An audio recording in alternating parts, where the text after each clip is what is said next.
Oui, je pense que désormais, quand on regarde un peu la géographie des dictatures en Afrique, il y a le bassin du Congo qui Qui reste. rassemble quel pays exactement? Ben, on a le Congo-Brazzaville, on a le Gabon, on a l'Angola, on a le Cabinda, Le on a Cameroun? Centrafrique, Cameroun, toute l'Afrique centrale qui se trouve là, qu'on appelle le bassin du Congo, où il y a la traversée du fleuve Congo, et qui se caractérise par la longévité des pouvoirs. Les présidents restent plus de 30 ans au pouvoir, ou bien on quitte le pouvoir parce qu'on est mort, et puis l'enfant, le fils, repasse.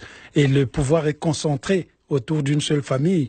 Les populations meurent de faim, tandis que les enfants des présidents et les présidents eux-mêmes vivent dans l'opulence. La plupart de ces pays sont sous le collimateur du Fonds monétaire international. Vous êtes écrivain, né à Pointe-Noire, au Congo-Brazzaville, auteur de romans, d'essais également, et vous êtes aujourd'hui professeur de littérature francophone à l'Université de Californie, Los Angeles. Alain Mabankou, dans Congo, l'un de vos poèmes, vous évoquez les premières années de votre vie et vous écrivez notamment ceci. Nous sommes une jeunesse abandonnée à sa débrouille, nous conjuguons nos verbes au futur, oubliant de vivre au présent. Mais quel présent, ajoutez-vous? Est-ce qu'il existe aujourd'hui le présent pour la jeunesse africaine? Oui, le présent, il est là, sauf que la manière avec laquelle on conjugue ces présents est difficile pour les Africains. Quand je fais un tour en Afrique, je vois que beaucoup de pays qui sont secoués par les régimes dictatoriaux, les élèves ne vont plus à l'école, ils font ce qu'on appelle des années blanches, les politiques d'éducation n'existent pas, les ordinateurs, la technologie n'est pas arrivée jusque là-bas, sans compter que, en même temps, lorsque vous avez des ministères de la culture, ce sont des ministères qui s'occupent que de faire des danses folkloriques. On ne pense pas à la culture dans un sens plus large. Donc l'absence de bibliothèque, l'absence de tous les circuits qui permettraient d'aller à la rencontre même de la culture. Donc, quand je pense à l'Afrique, je vois un passé décomposé, un présent en déliquescence et un futur incertain. C'est peut-être là qu'il faut travailler. Mais est-ce que c'est la faute toujours aux Africains? C'est la Pas faute forcément. de qui alors? Mais je pense aussi que c'est la complicité que nous avons tous d'accepter que ces États soient gouvernés par des pantins, soient gouvernés par des autocrates. L'Europe supporte ces gens, on les reçoit.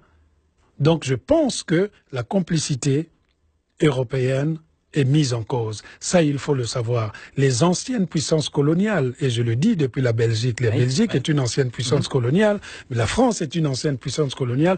La France, la Belgique sont deux pays qui doivent se remuer pour dire non à ces dictateurs, pour ne pas les recevoir. On ne peut pas dîner à la même table avec ceux qui sont en train d'assujettir leur population. C'est un appel que vous lancez, Alain Mabankou?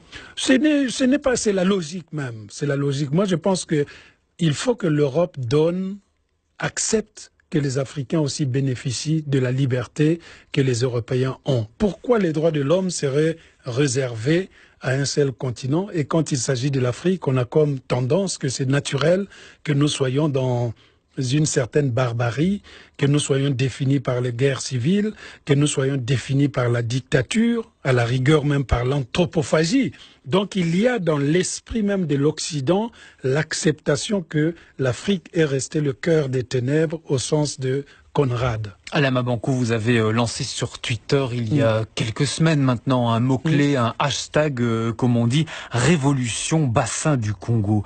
C'est une sorte de printemps africain que vous annoncez, Alain Mabankou? Oui, je pense que désormais, quand on regarde un peu la géographie des dictatures en Afrique, il y a le bassin du Congo qui rassemble quel pays exactement? Ben, on a le Congo-Brazzaville, on a le Gabon, on a l'Angola, on a le Cabinda, le Cameroun, Centrafrique, Cameroun, toute l'Afrique centrale qui se trouve là, qu'on appelle le bassin du Congo, où il y a la traversée du fleuve Congo, et qui se caractérise par la longévité des pouvoirs. Les présidents restent plus de 30 ans au pouvoir, ou bien on quitte le pouvoir parce qu'on est mort, et puis l'enfant, le fils, repasse. Et le pouvoir est concentré autour d'une seule famille. Les populations meurent de faim, tandis que les enfants des présidents et les présidents eux-mêmes vivent dans l'opulence. La plupart de ces pays sont sous le collimateur du Fonds monétaire international. C'est pas la première fois. Dans les années 80, il y a eu des plans d'ajustement structurel dans ce même bassin du Congo.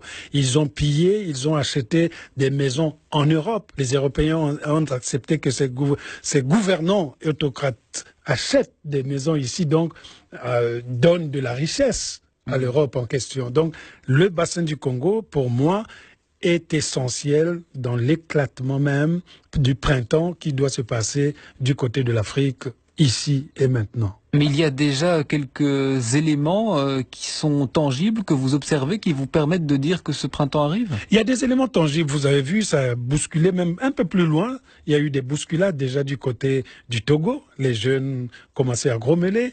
Le Congo-Kinshasa n'est pas un pays stable. On ne peut pas dire que Kabila dirige tout le Congo. Il dirige peut-être un quartier ou bien, je ne sais pas, un arrondissement. Et du côté du Congo-Brazzaville, c'est la même chose. C'est la politique, tu t'étais ou bien on t'écarte. C'est les incarcérations, les hommes politiques. Le général Mokoko est en prison, etc. Du côté de l'Angola, Dos Santos est vite parti parce qu'il a senti déjà que ça croulait. Du côté du Cameroun, vous avez vu Paul Biya. Il a même emprisonné un écrivain, Patrice Nganong, qui a dû taper sur la table parce qu'il allait faire des investigations sur place pour voir comment se passaient les choses. Moi, je ne peux pas rentrer au Congo-Brazzaville parce que je dis des choses telles qu'elles sont. La liberté, c'est aussi de me permettre de dire ce que je pense. Et il a quel pouvoir, de manière générale, l'écrivain? Ce sera ma dernière question, Alain Mabankou. L'écrivain aura toujours le pouvoir de la parole, le pouvoir peut-être même de l'écriture qui peut faire bouger les choses, si tant est que la société lui laisse l'opportunité de le faire. C'est pour ça que beaucoup d'entre nous ont fini en prison, on nous bâillonne, on ne veut pas qu'on parle, parce que, si on ne peut pas vivre dans cette société, on invente une société dans les romans et parfois la fiction est plus forte que la réalité. Le pouvoir de la fiction est là. Il suffit de pouvoir changer les noms des personnages et de mettre des personnages réels. Vous allez voir que les écrivains ont toujours écrit la chanson du monde. Merci Alain Mabankou d'avoir été des nôtres ce matin. Merci pour cette conversation. Merci à très vite. beaucoup. Bonne journée. Merci.